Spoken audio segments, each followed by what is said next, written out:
بالله من الشيطان الرجيم. بسم الله الرحمن الرحيم. الحمد لله رب العالمين الرحمن الرحيم مالك يوم الدين. إياك نعبد وإياك نستعين. اهدنا الصراط المستقيم صراط الذين أنعمت عليهم غير المغضوب عليهم ولا الضالين. آمين لنا ولوالدينا. Yang saya hormati Ketua Yayasan At-Taqwa Sabahul Ulam, Ketua DKM Nurul Khair, para tokoh masyarakat, tokoh agama, Bapak Ibu yang saya hormati dan yang saya muliakan. Mari kita mulai ta'lim kita sesuai dengan bacaan lanjutan dari apa yang telah kita baca pada pertemuan yang lalu. Kalau tidak salah, saya mencatat sudah sampai di Tambirun, tapi di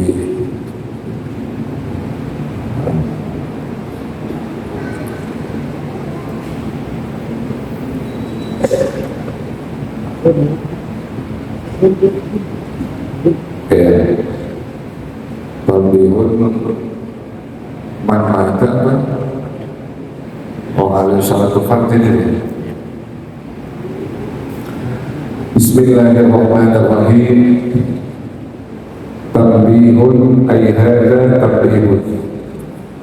Bahwa ini yaitu satu peringatan, suatu hal yang penting dalam bahasa kita. Man mata wa alaihi salatu fardin lam tuqda wa lam tufda anhu. Man mata, bermula barang siapa itu yang telah meninggal dia, wa alaihi salatu fardin, dan yaitu wajib atasnya bermula salat fardu, lam tuqda, niscaya tidak boleh diqadha ia salat, wa lam tufda anhu, dan tidak diberikan fidyah darinya.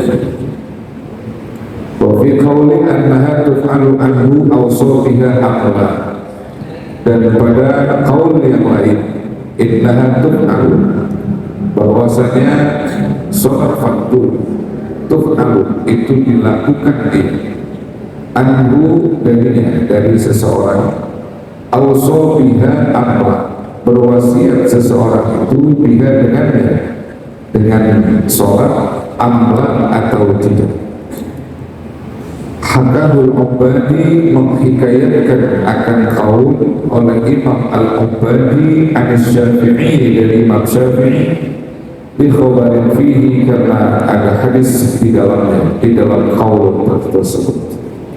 Wa fa'ala bihi As-Subuki, dan telah melakukan dengannya, dengan kaul As-Subuki oleh Imam As-Subuki, an-ba'di aqaribihi, dari sebagian kerabat-kerabatnya Imam As-Subuki. Jadi Bapak Ibu, malam hari ini kita masih berada di dalam penjelasan tentang sholat. Dan di sini ada catatan penting yang harus kita ketahui.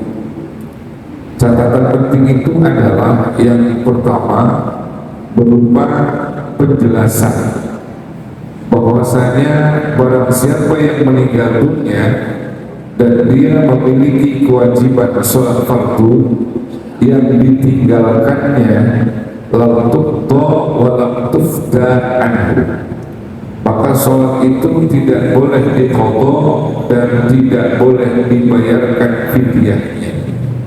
Ini pendapat pertama. Pendapat pertama mengatakan kalau ada orang meninggal dunia, dia punya utang sholat, itu gak usah diqadha, gak usah dibayar fidyah. Ini pendapat yang pertama.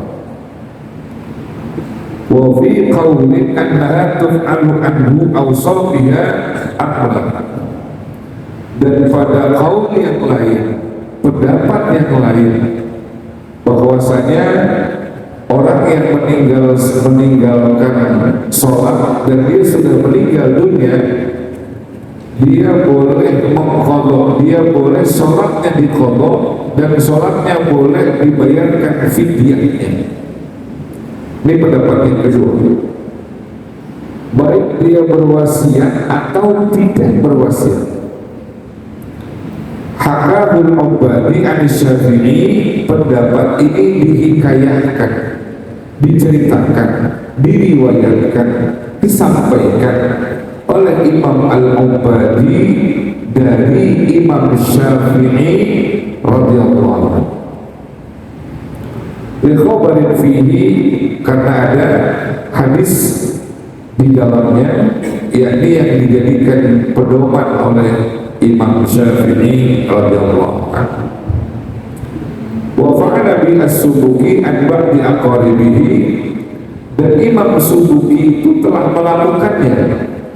Maksudnya Imam Subuki itu untuk kerabat-kerabatnya, beliau mengkodokkan sholat kerabatnya yang sudah meninggal dan membayarkan fidyah untuk sholatnya orang yang telah meninggal dari kerabat-kerabatnya. Ada dua pandangan di sini kalau yang pertama, nggak dikodok, nggak dibayarin fidyahnya kalau orang itu meninggal. Bapak Ibu mau pendapat yang mana yang mau dijadikan pedoman? Kalau saya mengambil pedoman yang dihikayatkan oleh Imam Ubadi dari Imam Syafi'i. Karena Imam Syafi'i itu adalah imam yang menyatakan bahwa kalau orang itu meninggal dunia dan masih punya utang sholat, dia boleh sholatnya diqadha dan boleh kita membayarkan fidyah buat orang tersebut. Ya. Imam As-Subuki sudah menyampaikannya, Imam As-Subuki sudah mengamalkannya untuk diri dan kerabat-kerabat.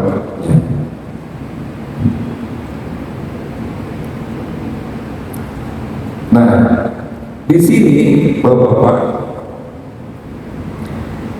kalau misalkan ada orang berpandangan atau orang berpendapat atau orang mempertanyakan kepada kita, apakah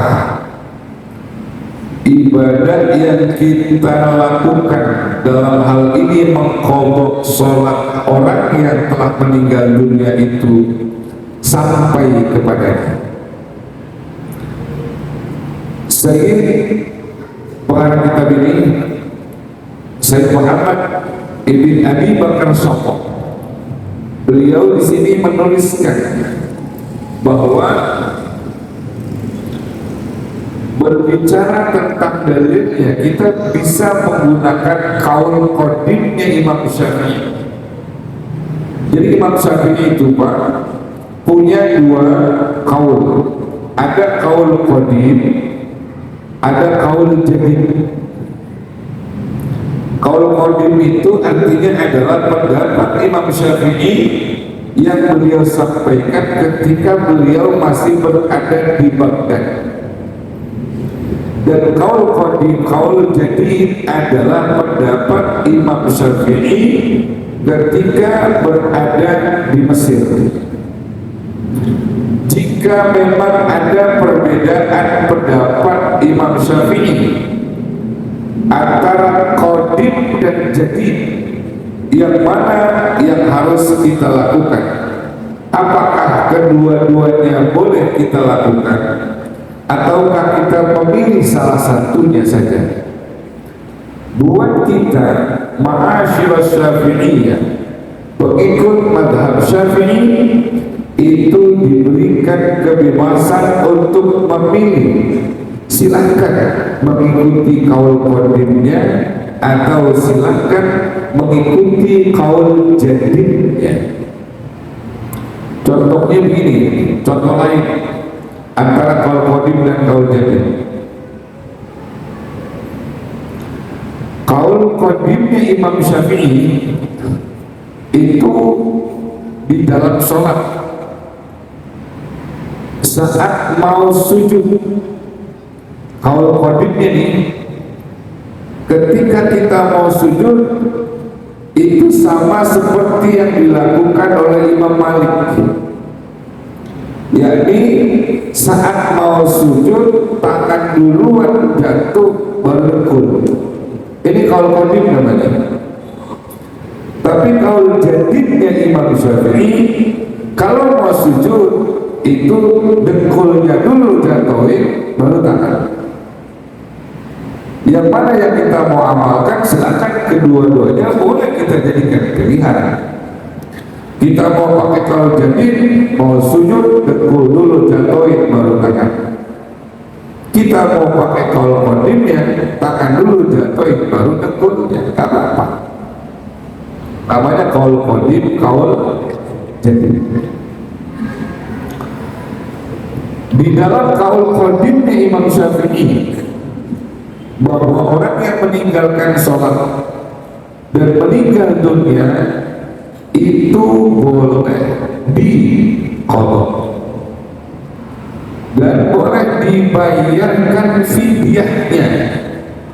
Ini umumnya di mana? Kalau jujur boleh saya tanya, orang itu bayar fidyah itu biasanya buat sholat doang kan ya?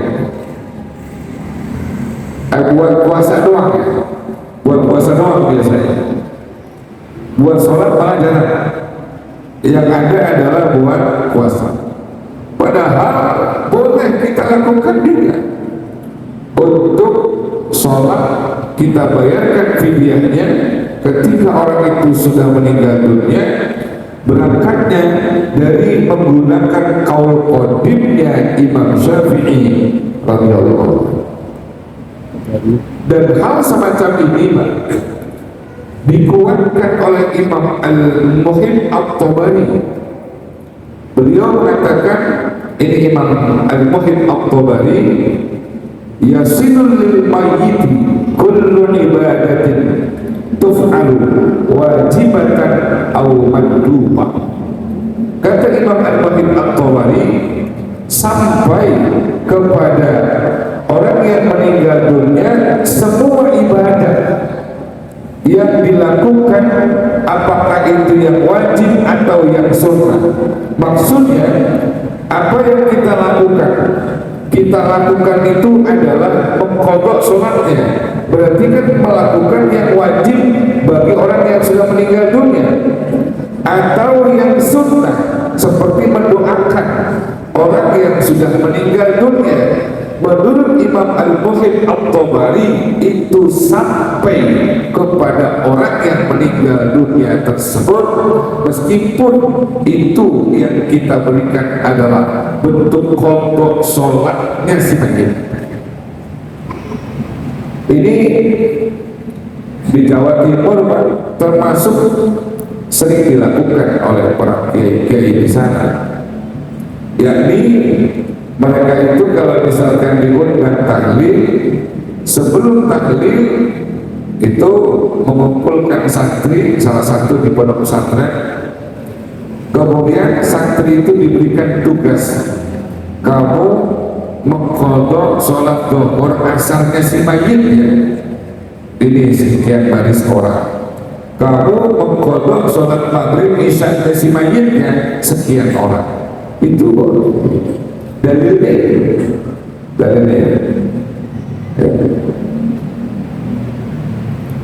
Paham maksudnya apa ya? Jelas nggak Pak? Jelas ya. Ini dalilnya. Bahkan di dalam kitab Syarhul Mukhtar, madhabu ahli sunnah anna lil insani an yaj'ala thawaba amalihi wa salatihi li ghairihi wa yasilu. Madhab ahli sunnah bahwasanya seseorang yang menjadikan pahala amalnya dan pahala sholatnya untuk orang lain, wa yasilu, dan itu sampai kepadanya. Ini madhab ahli sunnah, pandangan orang-orang ahli sunnah seperti itu. Jadi kita gak usah ragu kalau misalkan kita mau Ya kita bisa mengkodokkan sholat orang-orang tua kita yang telah berpulang ke rahmatullah dan kita tahu dia pernah meninggalkan sholat itu, silakan. Atau kita bayarkan fidyahnya sebagai ganti kodok sholatnya orang tua kita, bukan hanya puasa saja. Ya, sama, takarannya sama, yakni likulli sholatin muddun, setiap satu sholat bayarnya 1 mud. 1 mud ukurannya 6 ons, ya, 1 liter kurang. Silakan, ini dalilnya ada, ya, jelas.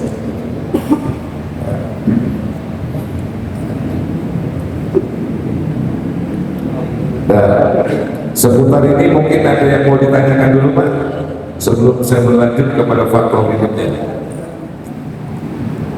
Mungkin ada yang mau ditanya atau ingin sampaikan lagi ini sebagai tambahan juga. Kalau kita sholat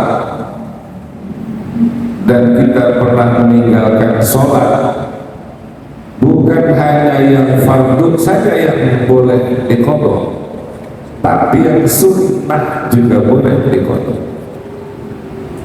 Kita meninggalkan qobliyah, kita meninggalkan ba'diyah, silakan mengqadha qobliyah, mengqadha ba'diyah, silakan, boleh.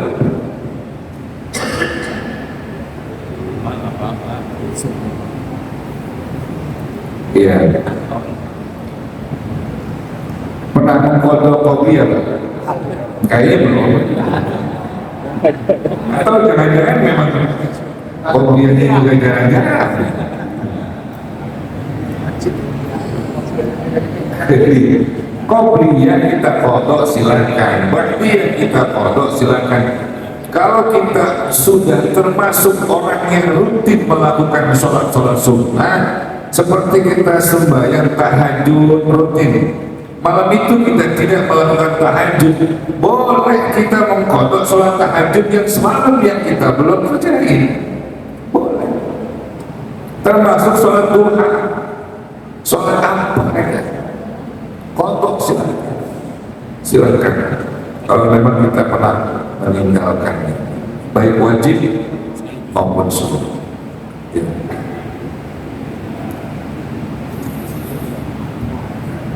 Itu kalau udah qadha tahajud udah hebat kan? Berarti nggak pernah ninggalin tahajud tuh selama ya hidup.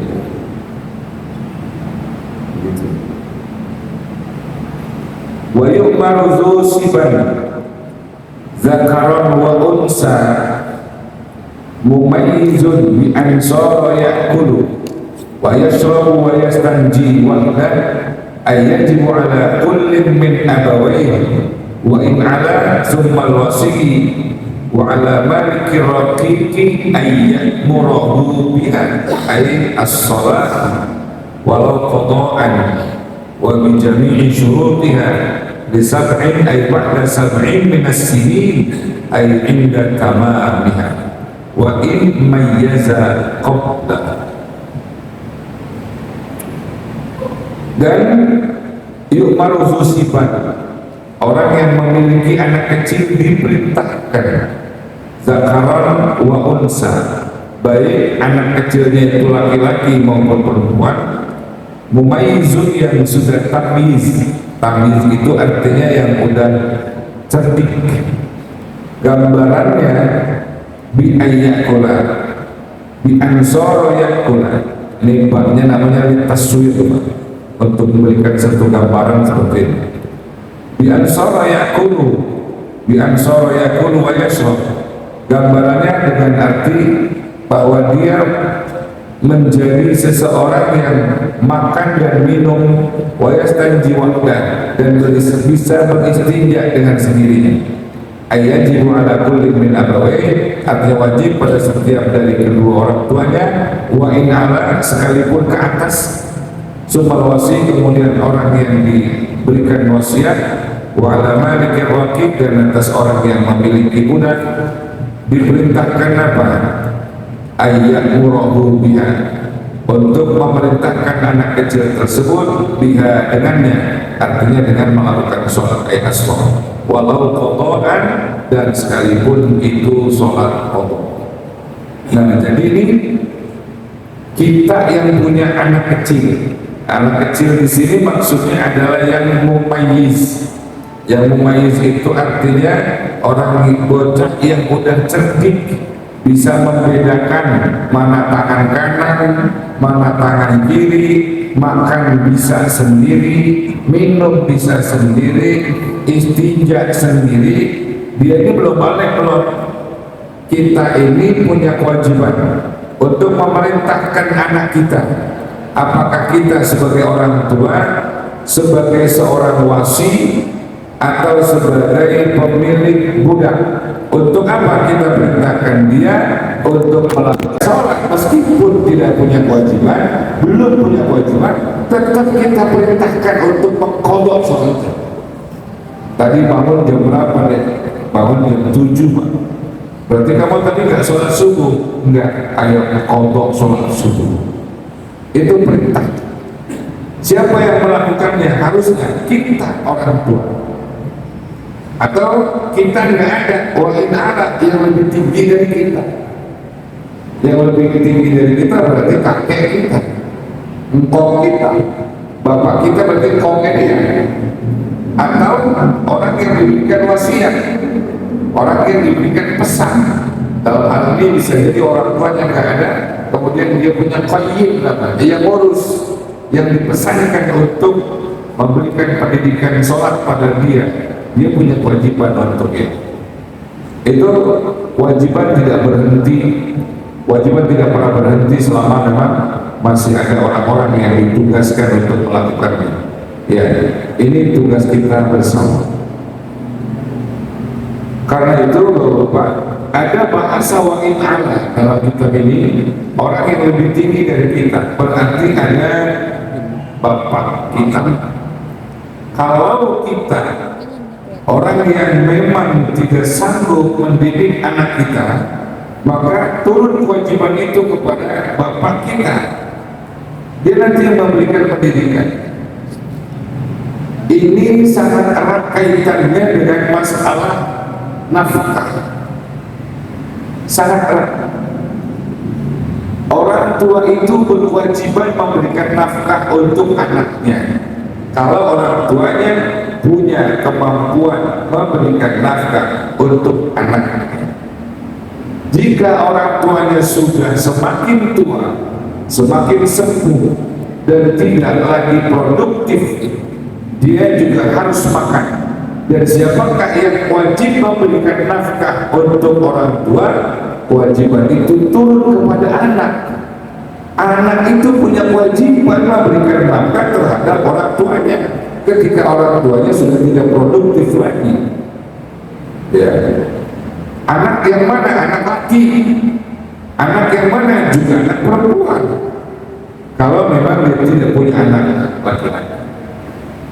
Makanya agama kita itu nganjurin, agama kita ngajarin, agama kita bikin ketetapan bahwa surganya seorang anak laki-laki itu di kaki ibunya, tapi surganya anak perempuan di kaki suaminya.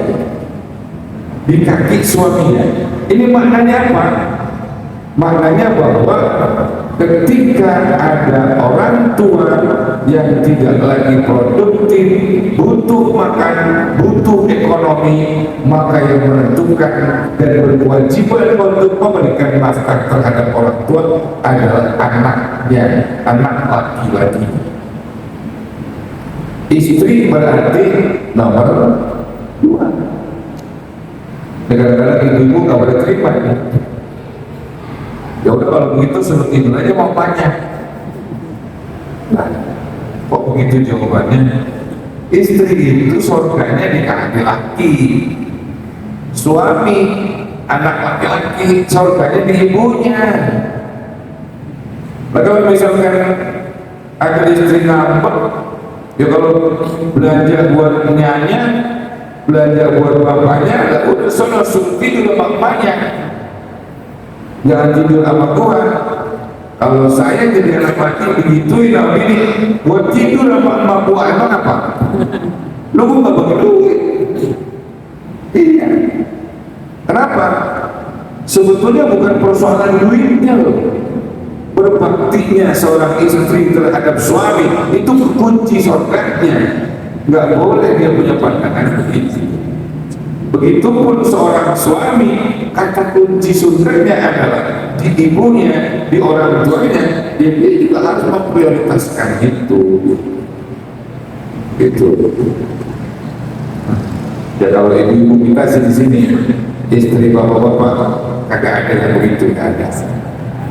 Ya, pasti semuanya nurut, taat, apalagi dikasih belanja kagak, ayo aja merenut, sebelahnya merenut karena kurang mungkin, apalagi dikasih belanja. Padahal gampang banget ya ibu-ibu buat masuk surga gampang, asal laki redok juga surga. Tapi sebenarnya ya itu gue sih penting laki gue redok, wah sebenarnya ada apa yang penting laki gue redok, itu neraka tetap gitu. Redok itu dengan melakukan kewajiban-kewajiban, sholatnya dikerjain, puasanya dikerjain, menjaga diri dikerjain, kemudian kapsul farjah, dan setelah itu dia dapat ridho dari suaminya, disuruh pilih pintu surga mana yang dia mau. Ini kalau perempuan hebatnya situ, disuruh pilih pintu surga yang dia mau. Jadi dari ditentuin nama Allah, enggak, pilih yang mana. Ayo, mau Firdaus, mau Adil, mau Ta'la, mau Naim, terserah. Pilihannya silakan. Suruh pilih. Kemudian wa bi jami'i syurutnya lisabina ibadah sab'in min as-sinin ay 'inda tamamiha wa in mayyaza qablaha. Dan jika menjalankan seluruh syarat-syarat salat, artinya kita orang tua berkewajiban memerintahkan anak kita agar anak kita ini dalam pelaksanaan sholatnya semua syarat-syaratnya dikerjain ketika sudah sampai pada usia 7 tahun. Ya. Kalau sudah 7 tahun, syarat-syaratnya semuanya harus sudah sempurna. Gitu. Tapi kalau belum 7 tahun, biarin dia bersorak lagu-lagunya, biarin. Ya, kalau anak ini belum umur 7 tahun, kalau 7 tahun harus sempurna. Caranya kita ajarin seperti itu. Ini tujuannya apa Pak? Tujuannya adalah agar anak kita itu terbiasa melakukan ibadah. Nanti udah tuanya insya Allah gampang beribadah. Karena begini nih Bapak Ibu, ada nggak orang 50 tahun ibadahnya masih males? Ada nggak? Ada. Ibadahnya masih males, sholatnya masih males, padahal usianya udah 50 tahun. Apa sih faktor penyebabnya? Orang yang sudah di atas 40 tahun masih males ibadah. Yang pertama, ini dalam tinjauan tasawuf kita kaji, kita gali bahwa usia 40 tahun adalah usia di mana Nabi kita dinobatkan menjadi Rasul. Usia 40. Pertanyaannya, kenapa Nabi kita dijadikan Rasul di usia 40? Ada apa dengan 40 ini? Salah satu alasannya adalah usia 40 itu adalah ukuran istiqomah. Orang yang memang dari masih mudanya melakukan ibadah, saat usia 40 berarti dia sudah istiqomah. Ketika dia sudah istiqomah, maka di atas 40 dia melakukan ibadah itu gampang dan gak ada susah, mengalir saja gampang. Kalau misalkan ada orang di atas 40 tapi ibadahnya masih segan-segan, nah ini berarti perhitungannya adalah ketika di usia 40, saat dia balik usia 15 ke 40, itu berarti berapa tahun? 25. Di saat dia mengalami 25 tahun, maka kalau dia lebih banyak kebaikannya di usia 40 dan di usia 25 yang ini dia banyak ibadahnya, maka dia bisa mudah dan bisa istiqomah gampang ibadah 40 tahun ke atas. Tapi kalau misalkan sebelum 40 tahun atau sampai di usia 40, kebaikan dan keburukannya tidak berimbang, lebih banyak keburukannya, maka dia untuk istiqomah di usia 40 tahun supaya mulai ibadah itu berat. Itu yang bikin saya katakan tadi, kenapa masih malas ada ibadah. Barometernya adalah di saat dia balik sampai di usia 40, lebih dominan mana?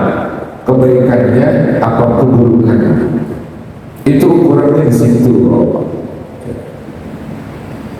Saya nggak tahu, saya itu banyakkan baiknya atau banyakkan buruknya setelah saya usia sekarang.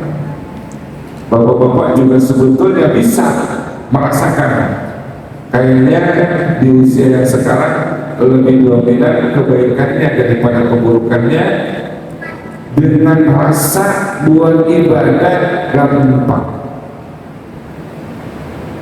buat sholat nggak ada berat-beratnya, dengar azan berangkat, dengar azan jalan masjid, dengar azan ibadah. Nah ini kira-kira bapak-bapak kalau dengar azan yang ada buat berangkat ke masjid berat apa enteng? Berat. Kalau berat berarti pertanyaannya tadi itu di usia saat balik sampai sekarang dominasinya kanan atau kiri. Dan kalau kita ingin membuktikan apakah dominan dalam kehidupan kita ini lebih kepada kebaikan daripada keburukannya, itu dibuktikan dengan gampangnya kita melakukan sholat tahajud. Barometernya itu saat kita bangun tidur sampai kemudian kita tidur lagi, bangun tidur, tidur lagi, tidur lagi.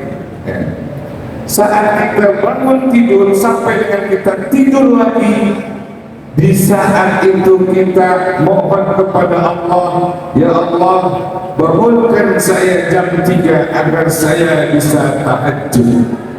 Kalau permohonan kita itu diijabah oleh Allah, jam 3 kita bangun dan kemudian kita bisa melakukan sholat tahajud, itu artinya sejak kita bangun tidur sampai kita tidur lagi, hari itu dominasi kebaikan kita lebih dominan, lebih banyak dari keburukan kita. Itu ukurannya situ. Tapi ketika kita mohon kepada Allah, ya Allah bangunkan saya jam 3 malam, saat itu kita bangun niat jam 3, jam 3 alhamdulillah saya dibangunin sama Tuhan. Terus tapi pengen kencing dulu dah, habis kencing tidur lagi. itu tandanya di hari itu keburukannya lebih dominan dari kebaikannya. Itu ukurannya. Ya. Bisa dipahami kan Pak ya? Ya. Itu kajian tasawufnya begitu. Ya. Ya barometernya itu gampang gaknya kita ibadah kelihatan hari itu mana yang lebih dominan, kebaikan kita apa keburukan kita, di situ kelihatan. Ya.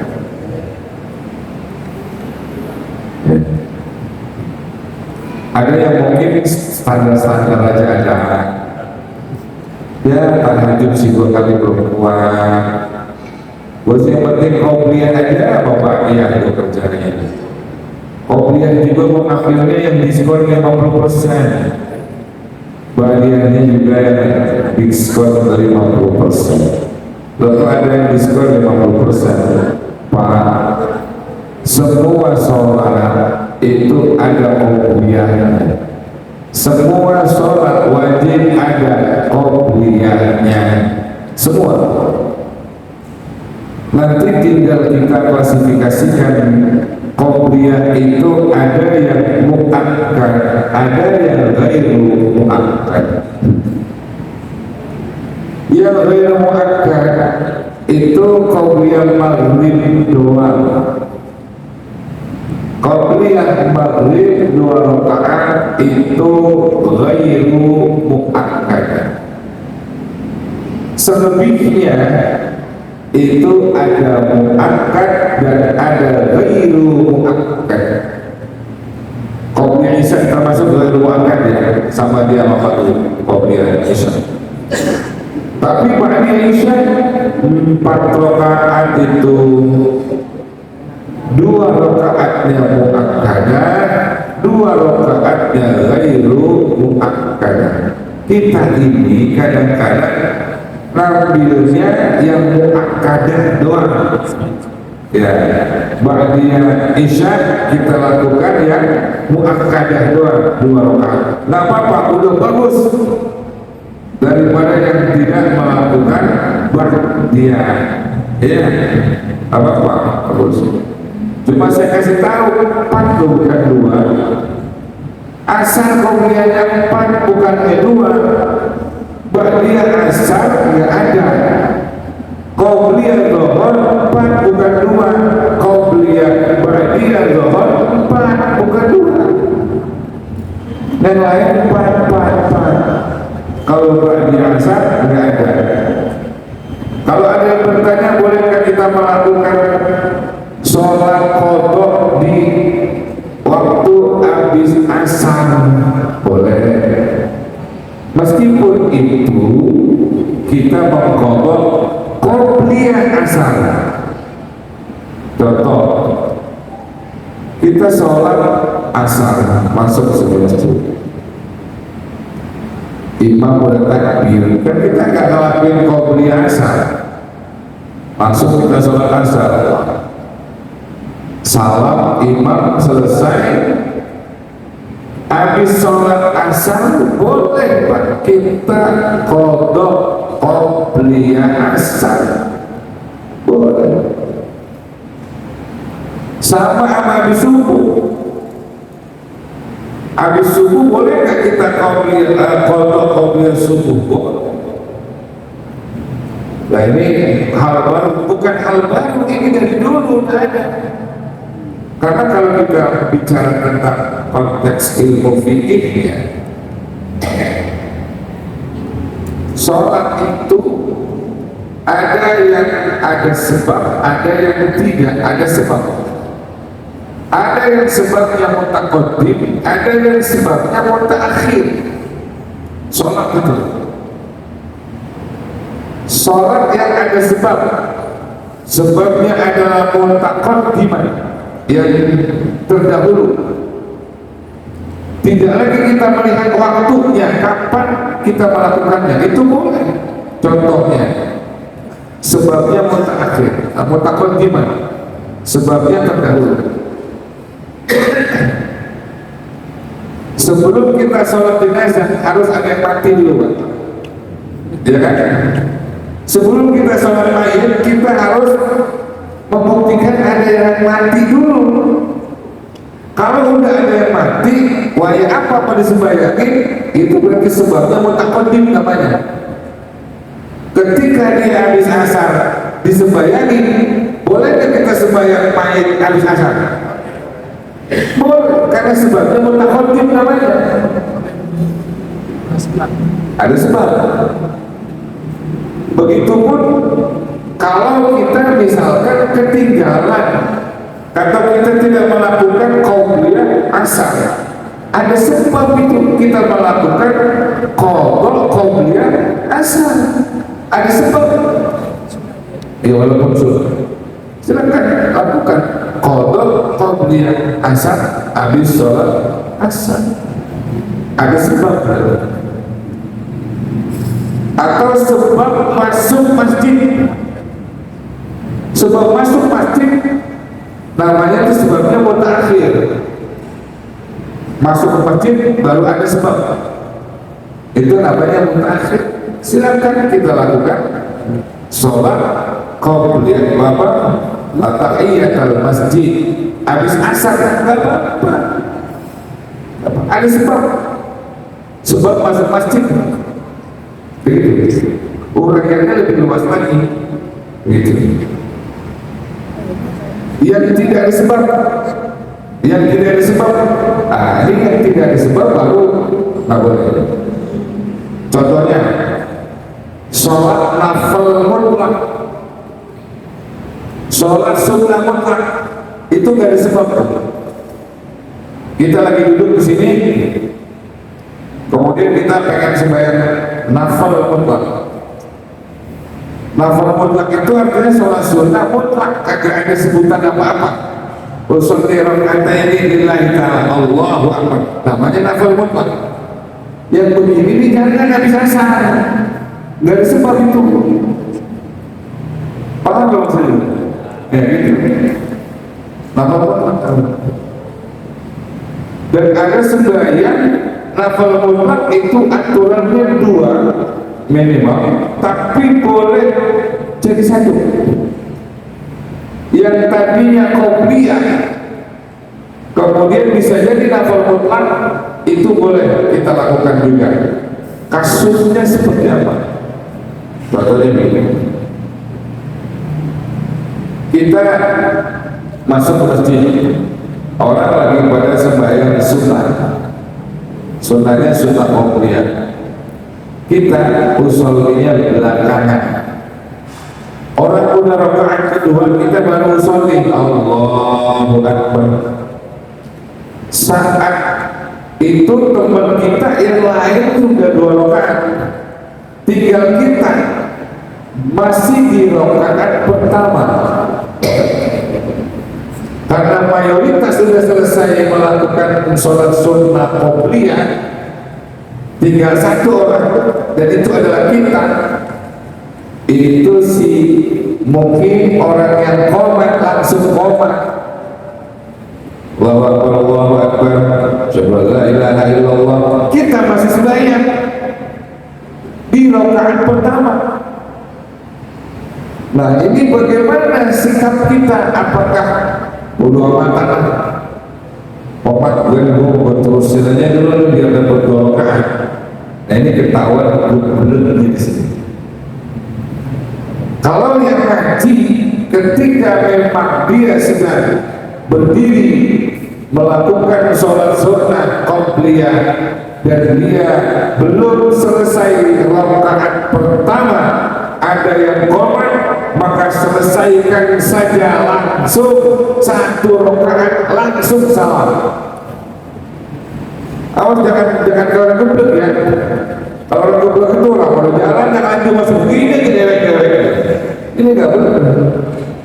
Putusin qabliyah yang mestinya 2 rakaat, kita putusin jadi 1 rakaat, maka itu berubah qabliyahnya menjadi nafil mutlak namanya. Jadi sholat sunnah mutlak begitu. Itu dijelaskan banyak oleh para ulama.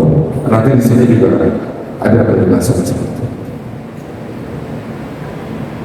Ya, selesai materinya, cukup kali ya. Mungkin ada hal-hal yang tidak ditanyakan atau apa itu saya persilakan. Kalau ada, kalau enggak saya tutup dengan doa.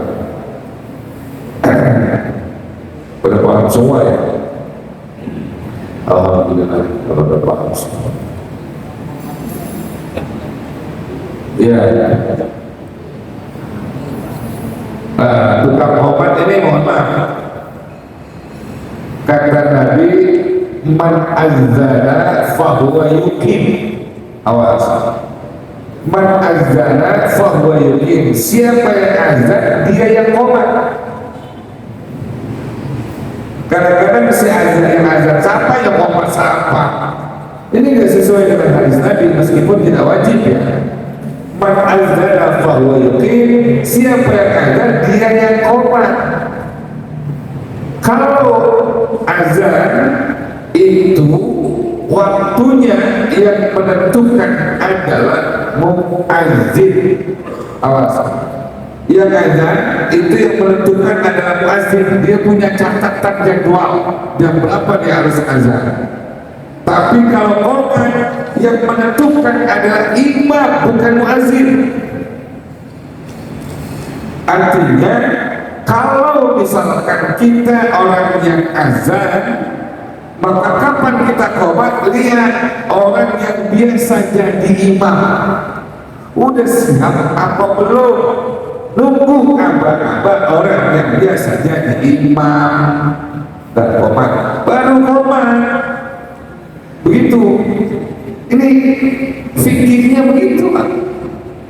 Dalilnya man azana fahuwa yuqim, yang azan dia adalah yang qomat. Berarti kalau kapan dia azan, waktu yang menentukan adalah si muadzin. Kapan dia qomat, yang menentukan adalah imam. Di Masjidil Haram kagak ada yang berani qomat kalau imamnya belum nyampe. Nunggu imam dulu, imam nyampe baru qomat. Coba qomat dulu ada, imamnya belum ada. Nggak begitu. Kalau di zaman Nabi itu sholat sunnahnya di dalam rumah. Apabila Nabi keluar dari dalam rumahnya ke masjid, baru diri qomat, tandanya Nabi udah nyampe. Itu isyaratnya di situ. Itu Pak. Di sini siapa yang jadi imam rawatib? Itu yang dipegang. Tapi imam rawatibnya juga yang ada di masjidnya. Jangan imam rawatibnya masih rokok ditungguin. Yang udah di sini yang mau sholat.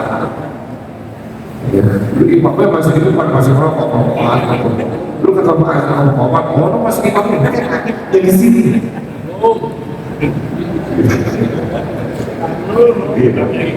Lagi. Iya, silakan.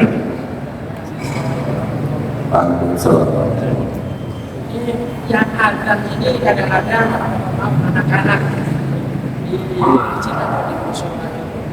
Nah, sedangkan kalau anak-anak itu biasa habis azan langsung lari tapi tidak ada juga. Ini yang komat siapa? Ya kalau yang muazzinnya yang tanggung jawab itu siapa aja yang ada. Afdolnya yang azannya qomat gitu.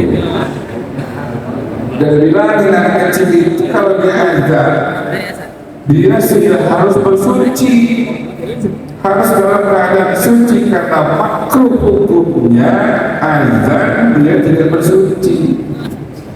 Begitu, belum wudu azan. Udah begitu habis azan dia pergi pulang lagi ke sebelahnya. Masya Allah. Karena ada yang begitu. Habis azan dia pulang. Habis berakhir. Ini anak-anakku sekalian, azan itu untuk dulu. Rasulullah SAW menyatakan, aku malu menyebut nama Allah jika aku tidak punya wudu. Rasulullah malu menyebut nama Allah ketika beliau tidak punya wudu. Makanya kita punya adab, itu azan harus bersuci. Dan ada lagi Pak? Cukup ya? Ya saya cukup.